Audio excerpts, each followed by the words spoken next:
예, 성경 고린도후서 11장 28절부터 33절. 예, 우리 같이 읽겠습니다. 시작. 이외에 이런 고사하고 아직도 날마다 내 속에 눌리는 일이 있으니 그 모든 교회를 위하여 염려하는 것이라. 누가 약하면 내가 약하지 아니하며 누가 실족하게 되면 내가 애타지 아니하느냐. 내가 부득불 자랑할진대 내가 약한 것을 자랑하리라. 주 예수의 아버지 영원히 찬송할 하나님이 내가 거짓말 아니하는 것을 아시느니라. 다메섹에서 아레다 왕의 고관이 나를 잡으리고 다메섹 성을 지켰으나 너는 강도리를 타고 그 창문으로 성벽을 내려가 그 손에서 벗어나느라. 지금까지 우리가 여러 시간에 걸쳐서 사도 바울이 그리스도의 사도로서 복음을 전할 때에 당했던 여러 가지 어려움, 고통, 위험에 대해서 살펴봤습니다. 정말 사도 바울만큼 복음 전거에 헌신적이며 또 그 일로 인해서 많은 고생과 고통과 아픔과 어려움을 당했던 분도 없을 것입니다.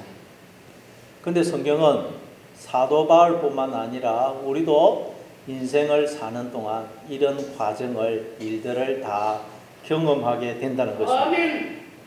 사실 우리도 인생을 살아보니 인생이 정말 만만치가 않습니다. 그렇죠. 사도 바울이 겪었던 이런 일들을 우리도 다 심정적으로는 경험을 합니다. 물리적으로는 우리가 경험을 못한다 할지라도 인생을 살아보니 다 마음적으로는 이런 일들을 다 경험을 해요. 하나님께서 우리를 이 세상에 보내셔서 우리로 하여금 이런 과정을 다 경험을 하게 하셨다는 것입니다. 아멘. 그럼 하나님께서 우리를 이 세상에 보내어서 사도 바울이 겪었던 이런 모든 일들을 우리도 겪게 하시는 이유가 도대체 뭘까요? 그게 이제 오늘 본문에서 사도 바울이 이야기하고자 하는 내용입니다. 28절을 한번 읽어보겠습니다. 28절 같이 읽습니다. 시작. 이외에 이런 고사하고 아직도 날마다 내 속에 눌리는 일이 있으니 그 모든 교회를 위하여 염려하는 것이라. 사도 바울이 앞에서 이야기했던 그 모든 일들을 다 경험을 하고 나자 사도 바울이 이제 내리게 된 결론이 뭐냐. 그 모든 일들을 다 경험을 하자 내리게 된 결론이 뭐냐. 내 속에 눌리는 일이 있으니 곧 교회를 위하여 염려하는 것이라. 그럼 교회를 위하여 염려하는 분은 원래 누굽니까? 하나님이죠. 하나님. 하나님이 늘 우리 때문에 마음을 졸이시고 애를 태우고 계세요. 그러니까 사도 바울이 그리스도의 사도로서 그 모든 과정을 다 경험을 하고 나니까 결국 결론이 뭐냐? 하나님의 마음을 알게 되고 하나님의 그 마음을 품게 되더라는 것입니다. 그러니까 하나님께서 우리를 이 세상에 보내어서 모순과 부조리로 가득 찬 인생을 살게 하시는 이유가 뭐냐? 우리를 향한 하나님의 마음을 알게 하고 그 마음을 경험하게 하고 그 마음을 품게 하게 하기 위해서라는 거예요. 그게 하나님 우리로 인생을 살게 하실 이유입니다. 그러니까 여러분 인생을 그 과정은 하나님 중요한 게 아닙니다. 어떤 인생을 살았느냐 그건 중요한 게 아닙니다. 그 인생을 다 여러분이 겪고 나서 하나님의 마음을 이해를 하고 그 하나님의 마음을 깨닫고 그 마음을 품게 되었느냐 아니냐가 중요한 것입니다. 어떤 인생을 사는 그건 여러분 별로 중요하지 않아요. 다 인생을 이런 과정을 겪게 되어 있어요. 누구든지 다 인생은 힘듭니다.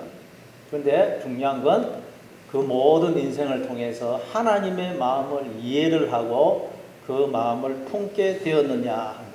그걸 없으면 인생 허사는 것입니다. 그렇죠?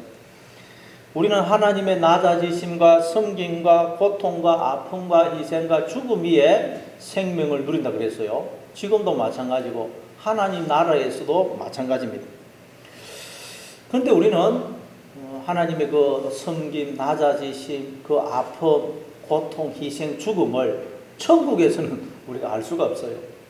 천국에서는 오직 기쁨과 즐거움만 누리는 곳이라고 그랬죠. 거기서 서품도 눈물도 아픔도 죽음도 없는 곳이라고 그래요. 그러니까 그건 하나님의 그 아픔, 고통, 희생, 그건 오직 이 땅에서만 우리가 경험할 수가 있고 알 수가 있다는 거예요. 그래서 하나님이 우리를 이 세상에 보내어 인생을 살게 하셨다는 거예요. 그래서 우리의 인생은 너무나 소중한 거죠. 소중한. 힘이 들고 이렇게 모순되고 부조리한 인생을 왜 살아야 되나? 인생을 살면 자꾸 그런 생각이 들어요. 도대체 이 인생을 왜 살아야 되나?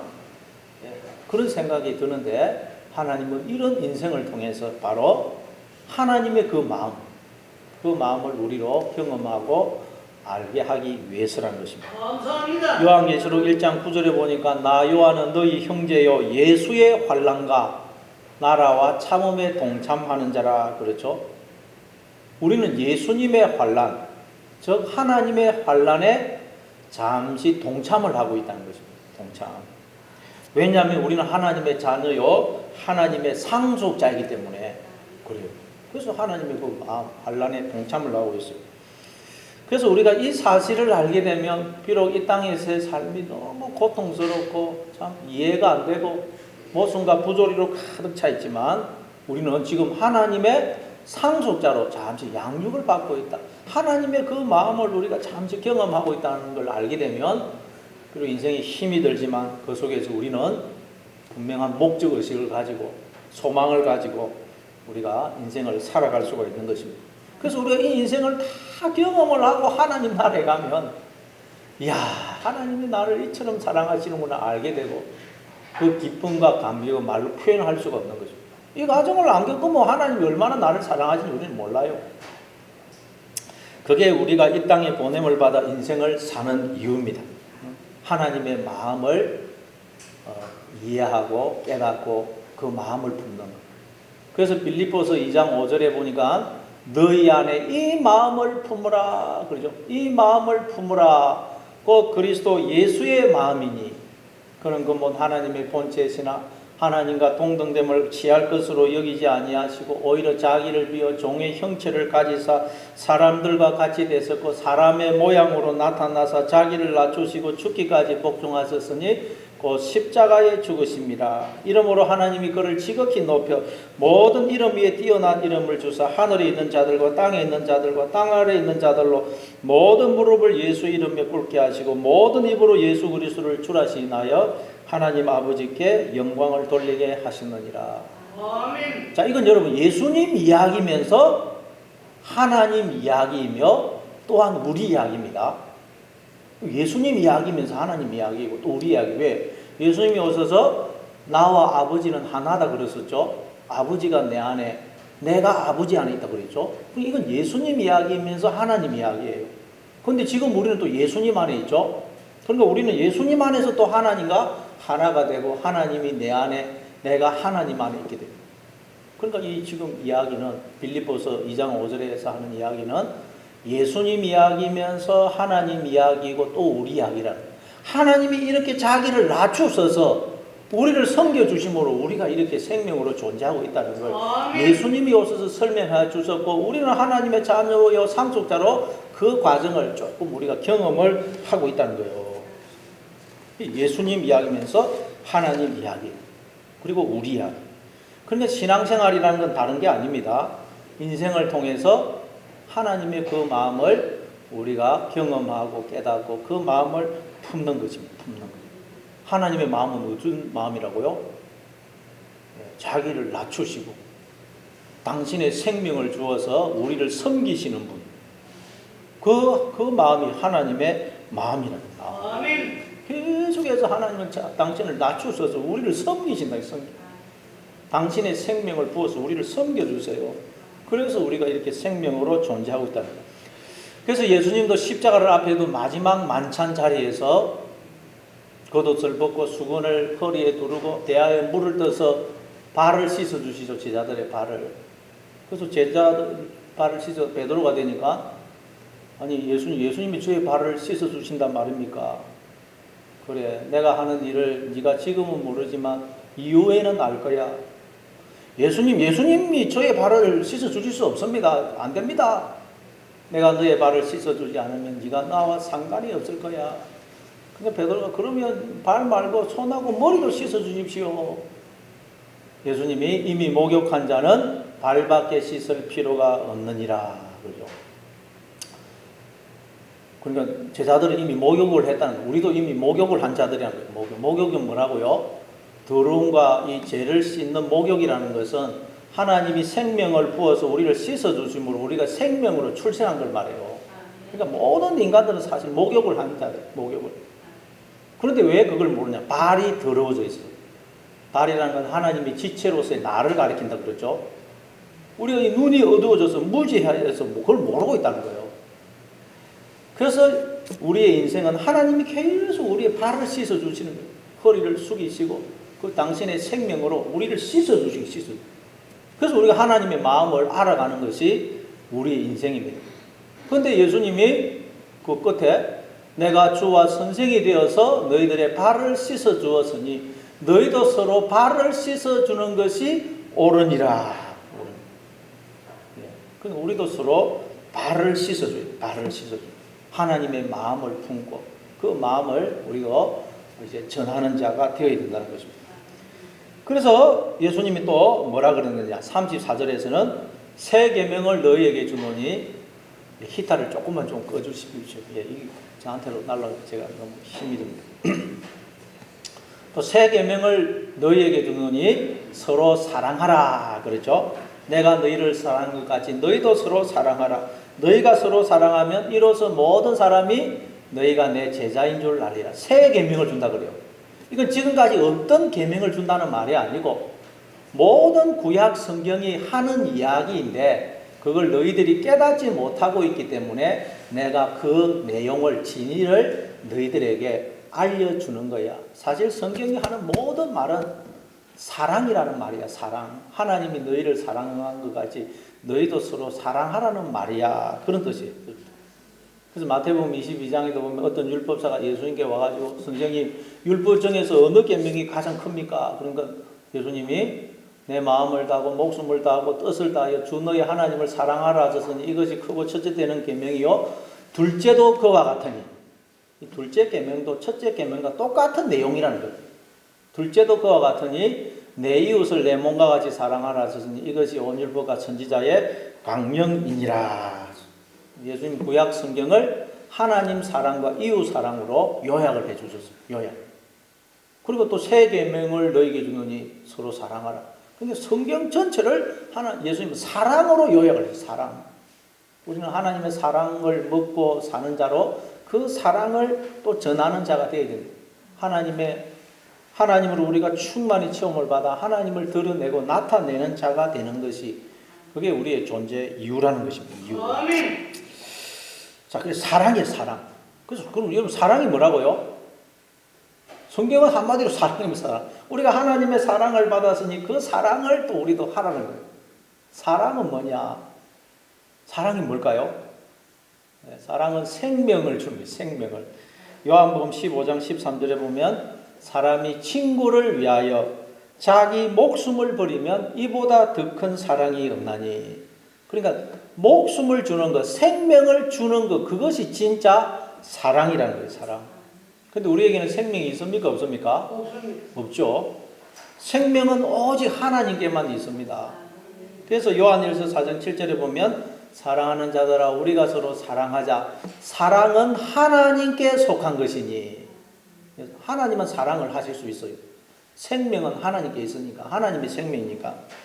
그래서 사랑은 하나님께 속한 것이니 사랑하는 자마다 하나님으로부터 나서 하나님을 알고 사랑하지 아니하는 자는 하나님을 알지 못하나니 이는 하나님은 사랑이심이라. 하나님의 사랑이 우리에게 이렇게 나타난 바 되었으니 하나님이 자기의 독생자를 세상에 보내시면 그로 말미암아 우리를 살리려 하심이라. 사랑이란 생명을 주는 거예요. 가장 그 사람한테 필요한 걸 주는 게 사랑인데 우리는 다 죽은 자거든요. 생명이 없어요. 허물로 죽은 자라 그러지 않습니까? 죽어 있는 사람에게 제일 중요한 건 생명을 주는 것이거든요. 그래서 하나님이 우리에게 생명을 주셔서 다 사실은 생명을 주셔서 이렇게 우리의 생명을 존재하는데 그걸 알지 못하기 때문에 하나님이 우리에게 독생자를 주셨다 그러죠. 살리기 위해서 예수님 안에 생명을 담아서 이 세상에 우리를 보내신 거예요. 우리에게 보내신 거예요. 예수님 안에 생명을 담아서. 그래서 요한복음 1장 4절에 보니까 그 안에 생명이 있었으니 이 생명은 사람들의 빛이라. 예수님 안에 생명을 담아서 하나님 예수님을 우리에게 보내주셨는데 그 생명은 사람들의 빛이라. 빛은 뭐예요? 빛은 생명입니다. 근데 빛이라는 것은 우리 깨달음을 말해요. 깨달음. 생명은 빛이라 하는데 생명은 사실 우리 자의식이라고 이 생명이라고 그랬죠. 심장은 뛰고 있어도 내가 죽으면 의식이 정지되면 요새 내사로 죽었다 그러잖아요. 생명은 사실은 이 나의 자의식이 생명인데 그 생명이 빛이다. 빛이라는 것은 이런 깨달음, 자의식, 깨달음이에요. 그래서 예수님이 오셔서 너희가 어떻게 이렇게 생명을 좋아하는지 설명을 하실 때 그걸 깨달으면 그게 이제 여러분 우리가 생명을 얻는 것이고 하나님의 자녀로 출생. 그래서 우리는 다 이제 예수님을 영접한 우리는 예수님 속에 있는 그 생명을 다 받은 자예요. 그렇죠? 여러분은 이제 다 생명이 있습니다. 그러면 이 생명을 나눠주는 게 사랑이래요, 사랑. 그러니까 여러분, 우리는 보통 사람이 아닙니다, 지금. 죽어가는 사람 살리는 정도가 아니고, 죽어 있는 사람에게 생명을 주어서 그를 살려내는 자로 우리가 보냄을 받은 거예요. 단순히 그냥 병들어가는 그런 의사 정도가 아니고, 죽어가는 사람에게 생명을 주어서 살리는 그런 사람이에요. 그러면 얼마나 우리가 이 자세가 진지해야 되겠어요. 그 환자를 치료하는 의사들도 뭐 히포크라테스 선서 보면 얼마나 그 의사로서의 자세를 강조합니까? 근데 우리는 죽은 사람을 살리는, 생명을 주어서 살리는 그런 자들로 보냄을 받았기 때문에 어떤 자세를 가져야 되느냐? 그게 29절이에요. 29절. 자, 같이 읽습니다. 시작. 누가 약하면 내가 약하지 아니하며 누가 실족하게 되면 내가 애타지 아니하더냐. 네, 누가 약하면 사도 바울은 자기도 약해지고 누가 실족을 하게 되면 사도 바울의 마음이 애가 탔다는 거예요. 애가 이 숫자 1이 되어 있고 밑에 보면 타지 않던다. 헬라어는 이 마음이 그냥 막 불이 탄다는 거예요. 애가 타가지고 그냥. 이 마음이 그냥 창자가 그냥 끊어질 때 탄다는 거예요. 이게 우리를 향한 하나님의 마음이래요. 하나님의 마음. 하나님은 우리처럼 우리와 똑같은 모습이 되어 우리를 찾아오셨죠. 그리고 우리를 보고 하나님은 늘 애를 태우신다. 애를 태우세요. 호세아 11장 8절입니다. 에브라임이여 내가 어찌 너를 놓겠느냐. 이스라엘이여 내가 어찌 너를 버리겠느냐. 내가 어찌 너를 아드마같이 놓겠느냐. 어찌 너를 서보임같이 두겠느냐. 내 마음이 내 속에서 돌이키어 나의 긍휼이 온전히 불붙듯 하도다. 나의 긍휼이 온전히 불붙듯 하도다. 하나님은 그 긍휼 불쌍히 여기는 마음이 그냥 불이 타도록 그렇게 그냥 우리를 불쌍히 여기시고 애를 태우신다는 거예요. 네. 우리가 어떤 때 이런 여러분 긍휼이 불타는 것 같은 그런 사랑을 우리가 잠시 경험을 합니까? 보통 이 자식을 키우면 조금 경험하죠. 특별히 자식이 아플 때. 그러면 이 마음이 그냥 정말 막 애가 타요. 자식이 아파서 그냥 하면 정말 뭐 이 부모는 마음이 그냥 애가 탑니다. 애가. 예를 들어서 뭐 자식이 문을 닫혀서 실명했다. 그러면 내 눈을 뽑아가지고 주고 싶어요. 그냥 나 눈 두 개 필요 없는데 하나 뽑아서 주고 싶어요. 그냥 애가 뭐 다쳤다. 뭐 나는 야 이 팔 이거 하나 필요 없는데 멀쩡한 피부 필요 없는데 막 자식이 아픈 걸 보면 진짜 마음이 그냥 막 불이 타고 애가 타고 어쩔 줄 모르죠. 내가 할 수만 있다면 자식 대신 내가 하고 싶고 할 수만 있다면 자식 대신 내가 주고 싶어요. 주고. 그게 부모의 마음입니다. 바로 그게 우리를 향한 하나님의 마음이라는 거예요. 아멘. 하나님은 불붙는 긍휼로 우리를 사랑하고 계시다는 거예요. 그래서 하나님이 우리 대신 죽으시지 않습니까? 우리를 살리기 위해서. 하나님이 죽어서 우리 안에 생명으로 들어오신 거예요. 우리 대신 죽어서 우리가 생명으로 부활한 거예요.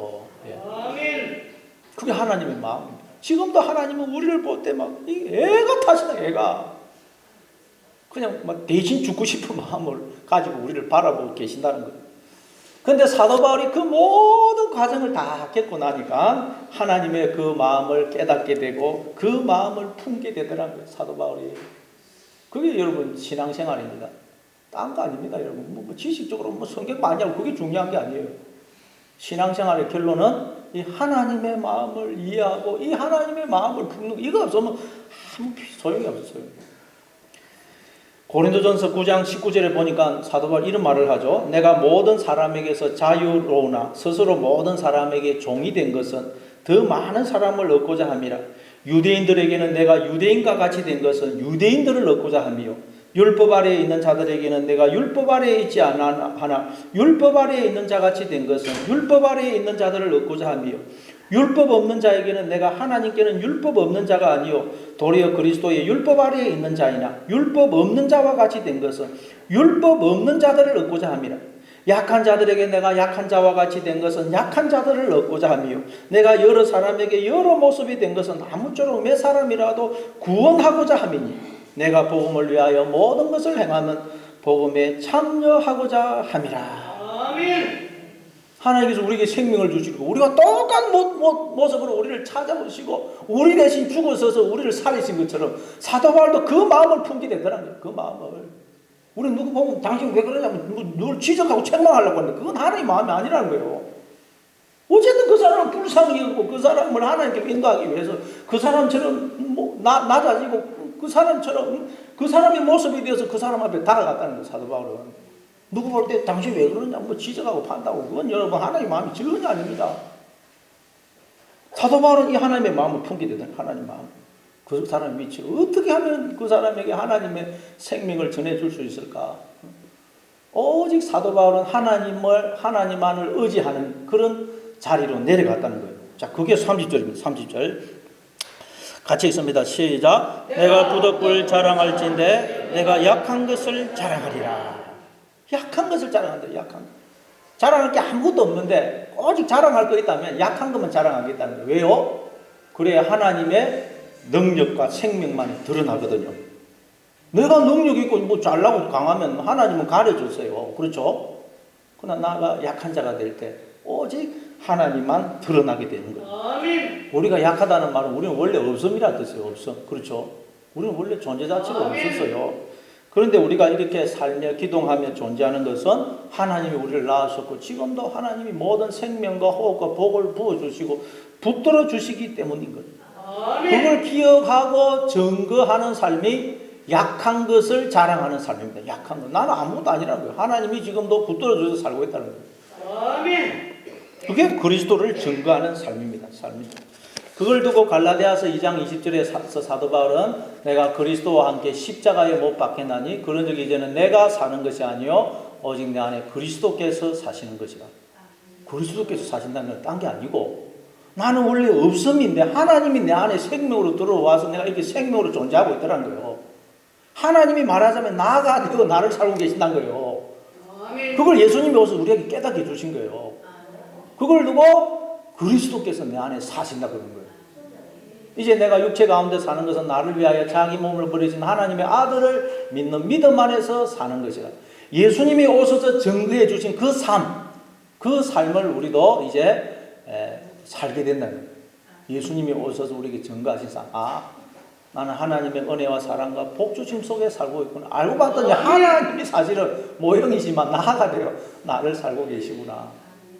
하나님이 모든 것 되시구나. 그걸 깨닫고 또 증언하는 삶을 살게 된다는 거예요. 그게 하나님의 아들을 믿는 믿음 안에서 산다는 거예요.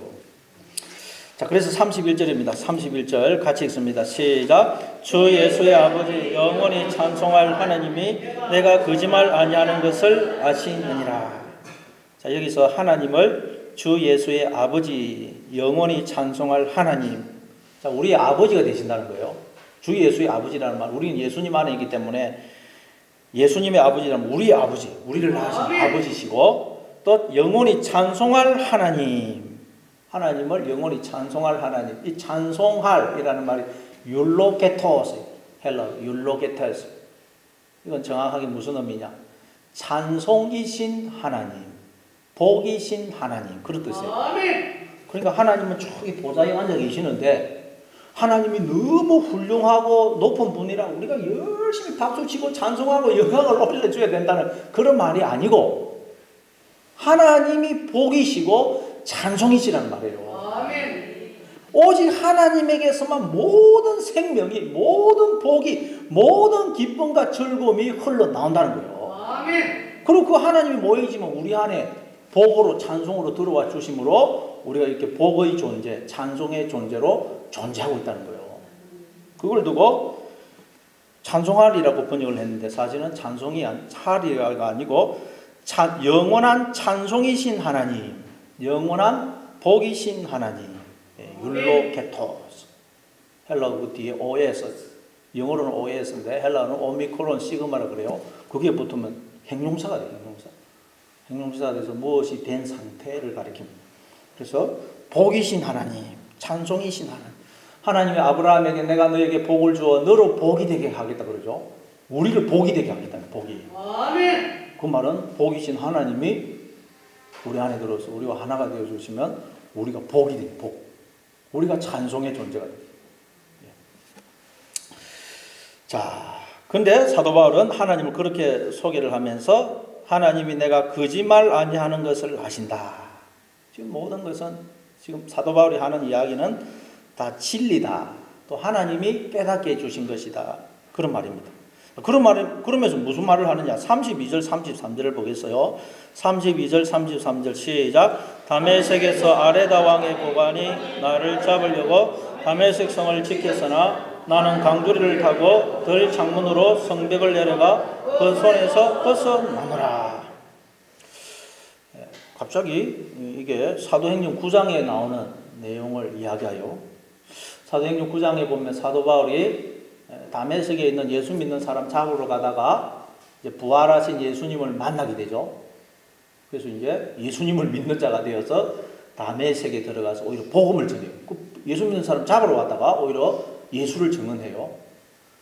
그런데 이제 갈라디아서 1장 17절 이하에 보면 사도 바울이 그 후에 아라비아에 가서 3년 동안 거했다고 그래요. 3년 동안. 그 후에 이제 다메섹에서 예수님 만나고 나서 아라비아로 가서 3년 동안 거했다고 그래요. 그래서 그 사도행전 우리 한번 이것만 찾아보겠습니다. 9장 23절. 사도행전 9장 23절 한번 찾아보겠습니다.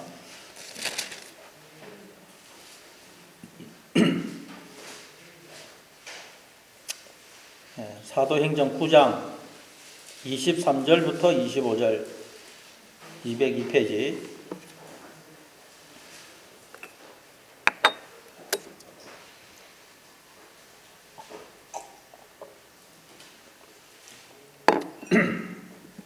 같이 읽습니다.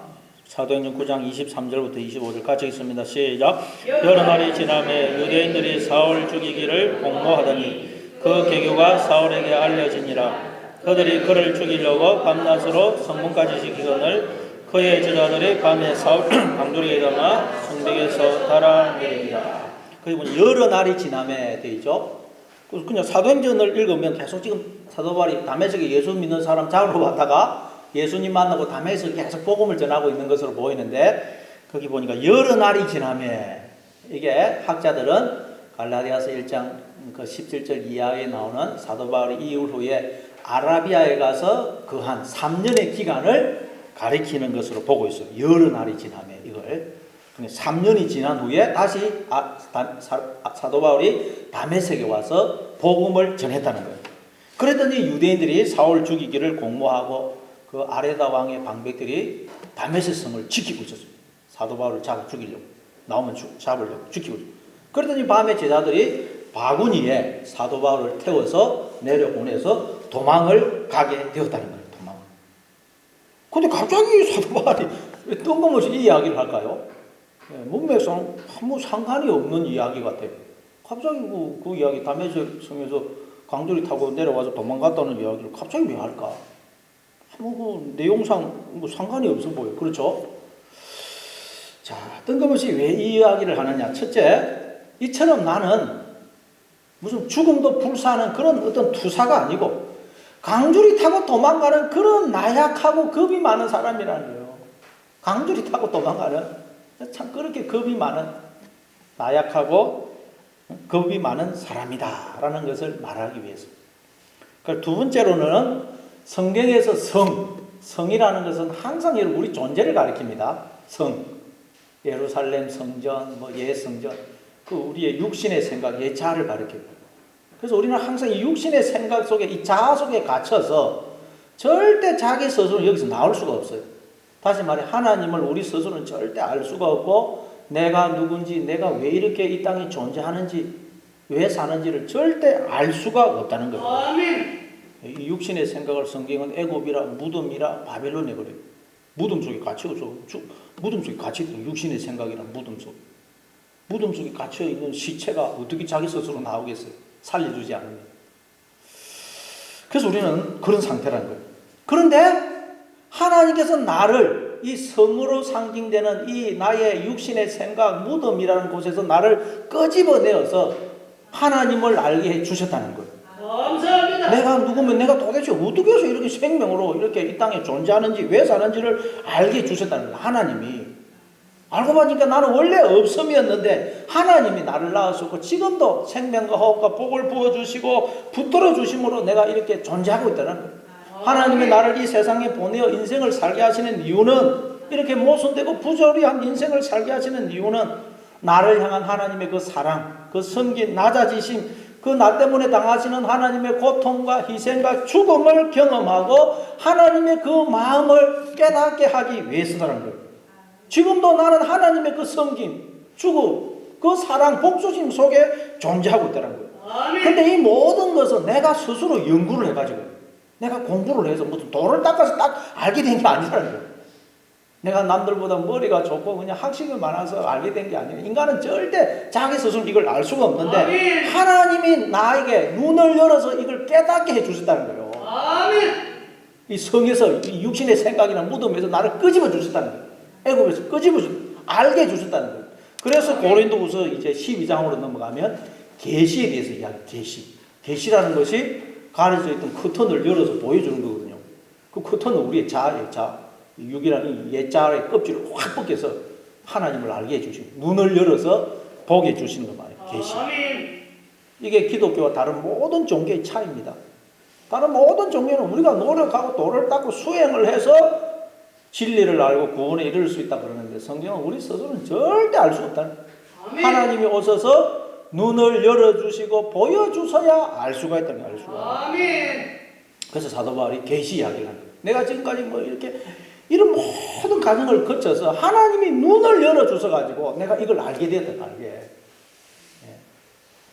그게 우리 인생이라는 거예요. 그러니까 여러분도 비록 너무나 힘이 들고 고달픈 인생이지만 우리는 하나님의 자녀요 상속자로 하나님 나라를 상속받기 위해 잠시 양육을 받고 있고 그 양육의 내용은 하나님의 그 마음, 우리를 향해 가지시는 그 하나님의 마음을 우리가 잠시 경험하고 깨닫기 위해서 우리가 인생을 살고 있다는 걸 아셔서 나의 자아가 찢어지는 아픔을 겪는 것은 하나님이 내 눈을 열어주시기 때문에 하나님이 내 안에 생명으로 사랑으로 들어와 주시기 때문에 내 자아가 찢어지는 아픔을 우리가 잠시 겪고 있다는 걸 아셔서 아픔을 경험할 때 나는 죽을 것 같지만 하나님이 내 안에 사랑으로 생명으로 들어오시는구나.